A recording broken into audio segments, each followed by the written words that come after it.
안녕하세요. 오늘은 헬스 초보자분들이 몸을 키우는 데 있어서 가장 좋은 방법에 대해서 알려드리려고 하는데, 헬린이가 진짜 몸이 좋아질 수 있는지, 아니면 얼마나 빨리 좋아질 수 있는지, 그렇다면 그런 방법들이 뭐가 있는지에 대해서 좀 알려드리려고 합니다.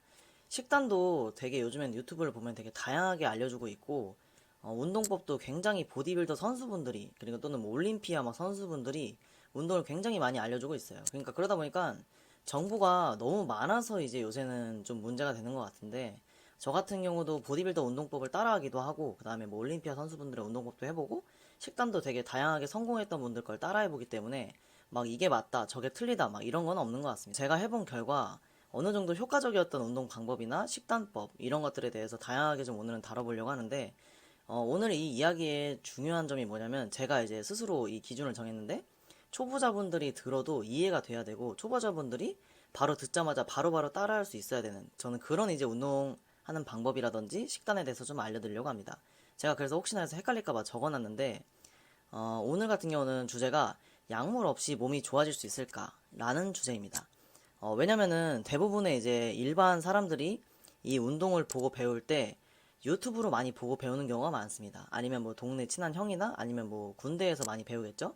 제가 봤을 때는 다이어트가 벌크업보다 훨씬 더 차라리 좀 더 쉬운 것 같다. 제가 해보니까 다이어트는 참고 어느 정도 내가 해보면은 그래도 조금 조금씩 살이 빠지는 게 느껴져서 이게 재미가 좀 있었는데, 벌크업 같은 경우는 잘못하면 체지방이 너무 늘어나고 근육량보다, 아니면은 생각보다 이게 속도가 많이 더딘 경우가 많아서 제가 봤을 때는 다이어트보다는 벌크업이 좀 더 어렵지 않을까라는 생각이 드는데, 어떠한 엄청난 트레이너가 온다 하더라도 너는 한 달 뒤에 좋아질 거야, 두 달 뒤에 좋아질 거야, 아니면 너는 6개월 뒤에 좋아질 거야, 이렇게 예상을 못 합니다.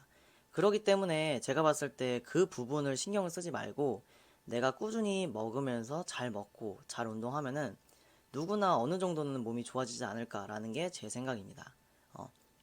그리고 제가 봤을 때는 약물 없이 몸이 좋아질 수 있는 운동법이나 이런 부분들에 대해서 물어본다면, 사실 저도 몸이 그렇게 좋은 편이 아니기 때문에 제가 해본 경험으로만 말씀을 드리는 겁니다.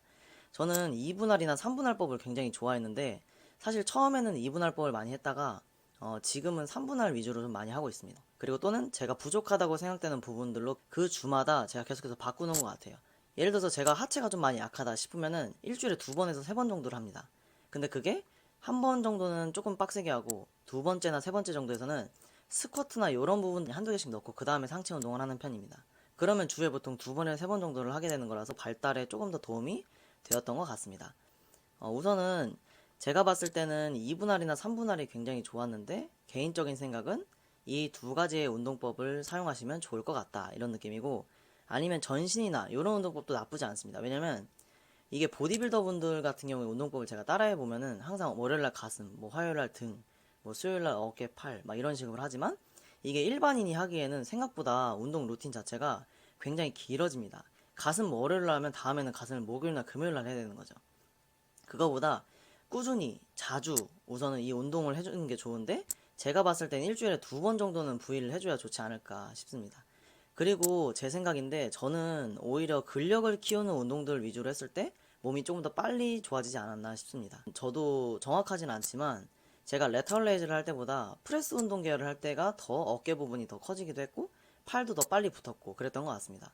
근데 일반 이 사람들 입장에서 제가 해보니까 저는 오히려 팔이 굉장히 중요했고, 그 다음에 힘을 쓰는 운동들을 했을 때, 예를 들어서 100kg를 프레스를 한다 그러면은 적어도 70kg, 80kg, 90kg까지는 제가 운동을 했을 때 자세를 잡기가 굉장히 편했다 이건데, 일반 사람과 보디빌더의 운동 중량이나 운동법이나 아니면 뭐 횟수나 뭐 여러 가지에 의해서 이게 많은 차이가 납니다.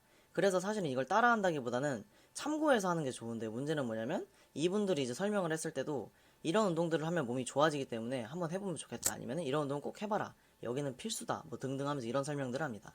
그러다 보니까 어느 정도 참고를 하고 나서 가벼운 무게로 한번 따라해 보시는 게 좋을 것 같아요. 왜냐면 무거운 무게로 하던 걸 보고 무거운 무게를 그대로 해보면은 당연히 몸에 무리가 있을 수밖에 없기 때문이죠. 어느 정도의 중량을 다루는 상태에서 운동을 하셔야 몸이 조금 더 빨리 큰다고 생각을 합니다. 근데 한 번에서 세 번 뭐 이런 부분이 아니라 8회에서 보통 15회 사이로 해야 되는데, 그 예를 들어서 내가 8회 정도를 하겠다 싶으면은 진짜 8회에서 그 중량 세트가 끝나야 됩니다. 그러니까 한마디로 내가 8회를 정해놨는데 갑자기 12회, 10회가 가능한 무게다. 그러면 이게 생각보다 무게가 많이 가벼운 거예요. 그러다 보니까 이 중량 설정을 굉장히 잘해주는 게 효과적이지 않을까 싶습니다.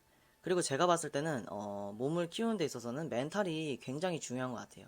중량 많이 들고 뭐 식단 꾸준히 해도 이게 한 달만 해보고 그냥 바로 끝. 나는 원래 안 되니까. 아니면 나는 그냥 애초부터 이게 성장이 남들보다 느리니까 괜히 조바심 생기고 괜히 난 해도 안 되는 놈이니까 이런 생각을 하면은 몸이 안 크는 것 같아요. 누구는 1개월 만에 크고 누구는 2개월 만에 크고 누구는 6개월, 1년 이러는데 그 부분이 다른 거지 누구나 하면은 몸이 좋아진다는 사실이에요. 이 멘탈을 계속해서 잡으면서 내가 오늘 하루 했다고 해서 몸이 좋아지는 게 아니라 이게 축적이 돼서 내가 한 번에 잭팟이 터지는구나. 이렇게 생각을 하시면 좋지 않을까 싶습니다. 고중량이라고 해도 제가 이 고중량이라고 생각은 했지만 횟수가 많게끔 할 수 있다고 한다면 이거는 저중량이 아닌가 싶습니다. 8회에서 10회 할 수 있는 이 무거운 중량으로 하는 운동도 많이 해봐야 되고 15회에서 20회 정도 할 수 있는 근지구력 위주의 운동들도 많이 해봐야 된다고 생각을 합니다.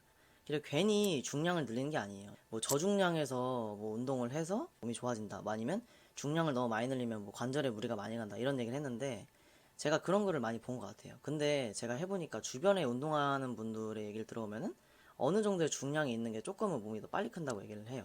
저도 그렇게 생각을 하는 사람 중에 하나인데 저중량 운동법이 만약에 관절에 무리가 안 가고 몸이 많이 좋아졌다면 유명한 보디빌더 분들도 중량을 무겁게 안 하지 않았을까.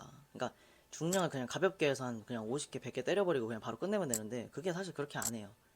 근데 그거는 그럴 만한 이유가 있거든요. 몸이 어느 정도의 그 무게에 적응을 하게 되고 그 무게가 적응을 하면서 점점 늘어나는 게 이제 점진적 과부하나 뭐 이런 원리. 그래서 사실 그 말이 맞아요. 내가 할 수 있는 무게를 계속 하다 보면 시간이 지나면 그 무게가 점점 적응이 되고 그 무게가 점점 가벼워지겠죠? 그럼 무게를 늘리는 게 맞아요. 무게에서 안대가 늘리지 않고 계속 하려고 한다면 50회, 100개, 막 150개 이렇게 해야지만 자극이 온다는 소린데 제가 그렇게 운동하는 사람들을 진짜 많이 못 본 것 같아요. 적어도 8회에서 12회, 뭐 12회에서 15회, 뭐 20회, 뭐 25회 이런 건 본 것 같은데 막 50회, 100회는 약간 그렇게 하는 사람들을 많이는 본 적이 없는 것 같거든요. 하지만 제가 못 봤을 수도 있겠죠. 하지만 제 주변에서는 대부분 20회 안으로 끝나는 것 같습니다. 보통 저는 식단 같은 경우는 적게 자주 먹으라고 말씀을 드리거든요. 다이어트를 하시던 벌크업을 하시던 지금은 초보자 기준입니다. 왜냐면 다이어트 하시는 분들은 일단 갑자기 내가 다이어트를 하려고 하면 배가 고파요. 엄청.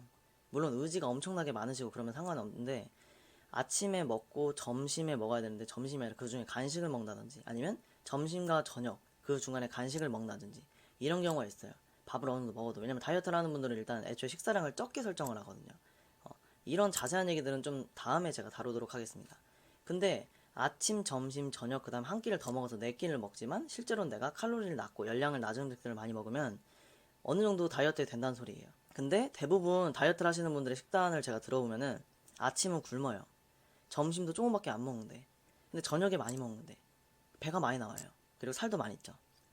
그러면은 내가 애초에 생각을 했을 때 한꺼번에 많이 먹는 게 아니라 적게 차라리 자주 먹어서 내가 그 식욕을 컨트롤할 수 있을 정도의 이 마인드가 돼야 된다는 소리예요.